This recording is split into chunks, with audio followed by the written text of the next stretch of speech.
সবাই ব্রাহ্মণ লাগে না,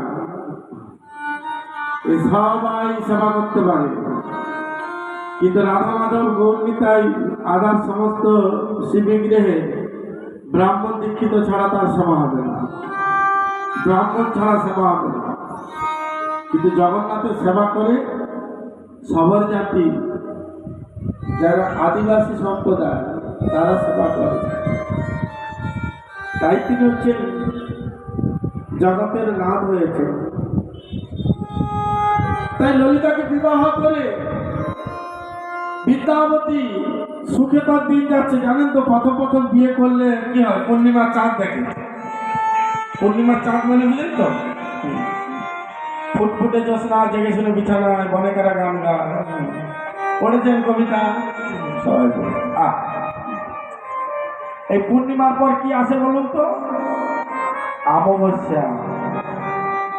তাই প্রথম বিবাহ করলে ওই 2-3 বছর পূর্ণিমা চাঁদ মনে হবে, তারপরে অমাবস্যা চাঁদ মনে হবে। অমাবস্যা মানে কি, ঘোর অন্ধকার। সেরকম স্বামী স্ত্রী কথা কাটাকাটি করে দুজনের মুখ ভার হবে, মানে অমাবস্যা লেগেছে। আর ঠিক অমাবস্যার পর দেখবেন অর্ধচাঁদ, অর্ধচাঁদ মানে একাদশী। তারপরে একাদশী ঘনিয়ে আসবে। আমাদের তো মাসে 2টো একাদশী পড়ে, গৃহস্থদের প্রতিদিন একাদশী। কারণ কোথা রাগ করে এই খাবে না ও খাবে না, একাদশীর উপবাস হচ্ছে।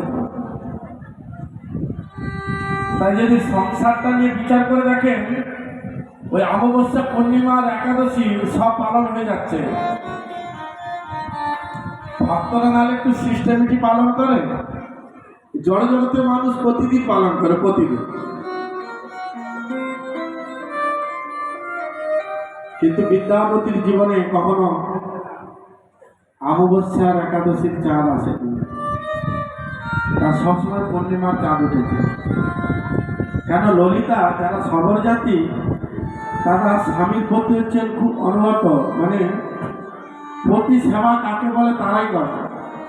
আমাদের তো যদি দেখা যায় প্রতি খুব প্রেম উঠলে পড়েছে, তাহলে ডাল মে কুচ কালা হয়, দেখবে কিছু ব্যাপার আছে। অফিস যাওয়ার জন্য ভালো করে সাজিয়ে দিচ্ছে, মানে তাড়াতাড়ি বিদায় দিচ্ছে।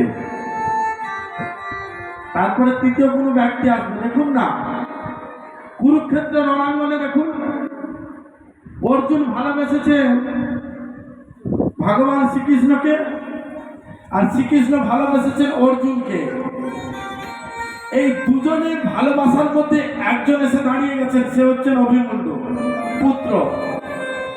তাই অর্জুন কৃষ্ণকে মন প্রাণে ভালোবাসলে পুত্রের মোহে কিন্তু মাঝে মাঝে মন ডাইভার্ট হতো।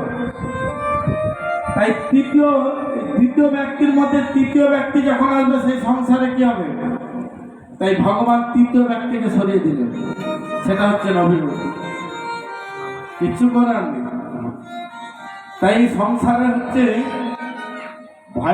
ভয়ঙ্কর আসবে যখন তৃতীয় ব্যক্তি মাথা গুঁজা দিবে। দুজন থাকলে কোনোদিন বিচার হবে। বিদ্যাপতি সুখে দিনকাল যাচ্ছে, সংসার জীবন যাপন সুখেই যাচ্ছে।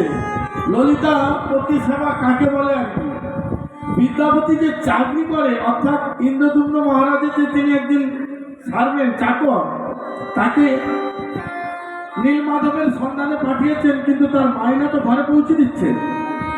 কিন্তু সে চাকরির কথা ভুলে গিয়েছে, ওই ললিতার সেবায় এমন খুশি হয়েছে, বুঝেছেন?